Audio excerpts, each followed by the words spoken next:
It never ceases to amaze me how relevant Scripture is to the lives we lead today. It doesn't matter that the stories contained there were generated by the experiences of human beings who lived halfway around the globe thousands of years ago. Those words still reflect the challenges we face today. And I found that to be true this past week. For as many of us sat around glued to our television sets, our laptops, or smartphones, watching a woman of color be grilled by white men questioning her character and judgment due to her commitment to defend the rights of all, I was reminded of another person of color who took a lot of criticism for his willingness to associate with those whom society considered to be the least of these. That man of color, Jesus. Now, the context of today's reading reminded me of the past week's confirmation hearing. For in the reading you're about to hear, there were a bunch of authorities circling Jesus, lobbing accusations against him everywhere. And because of that, Jesus let loose with an eloquent defense of his approach that included not one, but three parables in succession. The first of those parables, the parable of the lost sheep, told the story of a faithful shepherd who left the entire flock to seek out the one beloved who was missing. The second parable, the parable of the lost coin, told the story of a woman who sought out an object due to its value to her. And now we'll hear the third and final of those successive parables Jesus shared in order to raise his defense, the parable of the Prodigal Son. Now, before I read it, let me say this. I know many of you out there have heard the parable many, many times and might be tempted to tune it out or skip ahead of the reading, but don't. For the reading that you're about to hear has much to offer. So try to listen this time with fresh ears to hear what God is saying to us today. Luke chapter 15, verses 1 through 3, and then continuing with the second half of verse 11 through verse 32. And I'll be reading from the Common English Bible. All the tax collectors and sinners were gathering around Jesus to listen to him. The Pharisees and legal experts were grumbling, saying, "This man welcomes sinners and eats with them." So Jesus told them this parable. A certain man had two sons. The younger son said to his father, "Father, give me my share of the inheritance." Then the father divided his estate between them. Soon afterward, the younger son gathered everything together and took a trip to a land far away. There, he wasted the wealth through extravagant living. When he had used up his resources, a severe food shortage arose in that country, and he began to be in need. He hired himself out to one of the citizens of that country, who sent him into his fields to feed pigs. He longed to eat his fill from what the pigs ate, but no one gave him anything. When he came to his senses, the younger son said, "How many of my father's hired hands have more than enough food, but I'm starving to death? I will get up and go to my father and say to him, 'Father, I have sinned against heaven and against you. I no longer deserve to be called your son. Take me on as one of your hired hands.' So the younger son got up and went to his father.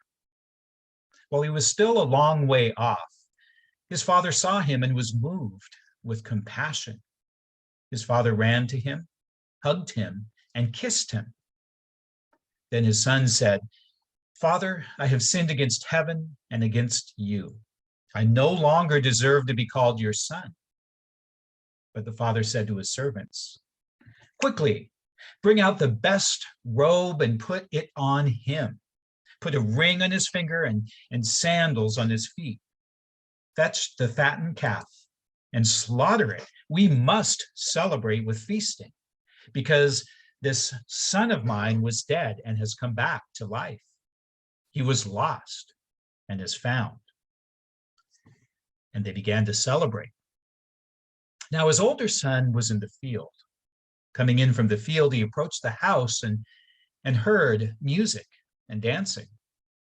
He called one of the servants and asked what was going on. The servant replied, "Your brother has arrived, and your father has slaughtered the fattened calf because he received his son back safe and sound."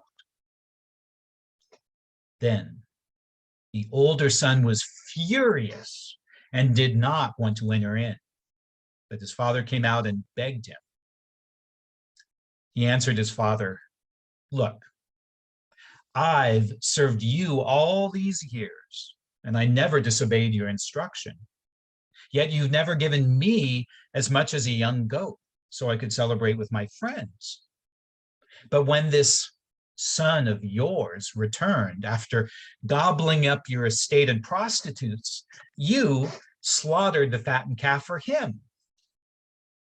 Then his father said, "Son, you are always with me, and everything I have is yours. But we had to celebrate and be glad because this brother of yours was dead and is alive. He was lost and is found." And thus ends the sacred reading. So, having heard the parable in its entirety, what does it have to say to us today? Well, many things, but for the sake of time, I'll try to focus on primarily one that can perhaps guide us as we inch our way forward toward a post-COVID world. Now, in looking at the primary characters of the story, those being the father, the eldest son, and the youngest, two of those characters took basically the same approach to life. Their decisions and their actions were all driven by that same principle of what's in it for me. Now, that's obviously the case with the youngest son. He was clearly driven by his compulsive desires to realize those wild dreams of his. But what's less obvious in the story is how that eldest son was driven by self-interest too. That can be hard for us to realize because most of us grew up hearing the eldest son in the story presented as a long-suffering, dutiful child who put aside self-interest in order to care for father and his estate. But is that really true? I think the answer is revealed in the culminating words of the parable that describe the oldest son's reaction to his brother's return. Think back to those words for just a moment. And if you do, you'll remember that when his younger brother returned, how did he react? Did he rejoice, knowing that his beloved father's broken heart had been healed? Did he give thanks that the future for the remaining pieces of his family's estate would be brighter and more secure? No. As Leslie Hop notes, he instead responded with two things: jealousy and resentment. And he did so because in his mind, it was all about him. The only one in the story that rose above the narrow confines of self-interest was the father. And virtually everything he did in the parable, from beginning to end, involved him looking beyond self to the big picture. Even the act of calling together his neighbors for a feast, what a remarkable act of grace. For you see, the significance of that feast, Leslie Hop notes, was that it had to occur in order to repair the damage caused by his son to the neighbors. And you know what happens when we begin to approach life the way the father did? When we begin to look beyond self-interest and see a big picture? Reconciliation is what happens. between parent and child, between a child or individual and the community itself.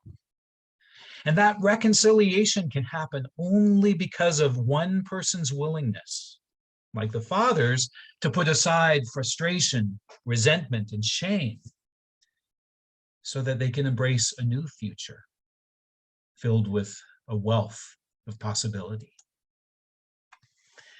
As I look around the world these days, there are a whole lot of people adopting not the approach of the father, but of the sons. They are obsessed with self-interest, and they go through life these days carrying around a scorecard, being quick to note who was and who was not vaccinated, who was and was not masked or socially distanced, which candidate did they vote in which election. And the list on that scorecard goes on and on. And folks, all I know is one thing. If we don't begin to shift our approach, if we don't unclench from holding on to that scorecard, we will become the oldest son, full of resentment and jealousies, and it won't be pretty these lives ahead. So how do we shift our approach? Well, a lot of it has to do with the paradigm that we use to frame the world. And I can think of no better example of that than in the writing of J.R.R. Tolkien. In one of the fantasy worlds in which Tolkien creates, a place called Middle-earth, it was a land populated by a species known as the hobbits. And in that land, the author Tolkien took a beloved concept, birthdays, and turned it upside down. And in redefining birthdays, he showed us what the path of the father looks like. On a hobbit's birthday, he or she did not receive gifts from families or friends, as we are used to. Instead, in that land, the birthday celebrating hobbit would present gifts and perhaps even throw a party for all of his or her family and friends. And when you hear that for the first time through the lens of self-interest, a custom like that would make no sense. Why would someone, be it hobbit or other, spend all of their time and money on others on a day when they should be the center of attention, right? Well, theologian Rodney Clapp explains the why beautifully. Stop and consider what it means in terms of the total number of birthday gifts and parties in every year. Instead of celebrating one birthday, my birthday, once a year, in that special land, the hobbit gets to celebrate birthdays many times a year. In fact, on each and every day that a loved one has a birthday. And this week I had a chance to see the approach of the hobbits on those birthdays, mirroring the approach of the father in the parable, played out beautifully by the faith leaders in our church community. For as public policy regarding COVID has evolved, and as masks are no longer required in indoor or outdoor settings, it would have been easy for them to take the path of the younger sons, so through self-interest, and tell people, go ahead and stop wearing masks. But our faith leaders didn't. No, like the father in the parable, our community leaders looked at the big picture and envisioned a community where everyone could actually look out for one another, for the health of the compromised, the unvaccinated, and the youth who are still ineligible in some cases for vaccine. And because of them, they decided to strongly encourage the continued use of masks. And while that continued use of masks may not seem like something to celebrate after having used them these past 2 years, for the simple gesture of putting on the masks is something to celebrate. For you see, that gesture reminds us that as followers of Jesus, We inhabit a world that's not defined by what we have to do. No, we followers of Jesus live in a different world where we, like the Father, celebrate what we get to do in order to effect healing and reconciliation. And for that, I say, hallelujah. And when our egos or simmering resentments or fears kick in, causing us to want to abandon the ways of Jesus so that we can pursue self-interest, remember that world of the hobbits, the world of the Father in the parable. And take heed knowing this, as Rodney Clapp says so beautifully. Every time that God's active, stretching, searching, healing love finds someone and calls that person back home, it does not mean that there is less for the rest of us. It means there is more. More wine, more feasting, more music, more dancing. It means another, and now even a bigger, party for all of us. Let us remember that, and this and every week live lives of extravagant, shocking, and in some cases even downright offensive grace. For if we do, then there will be a reason to celebrate. Have a great week, and we'll see you next week.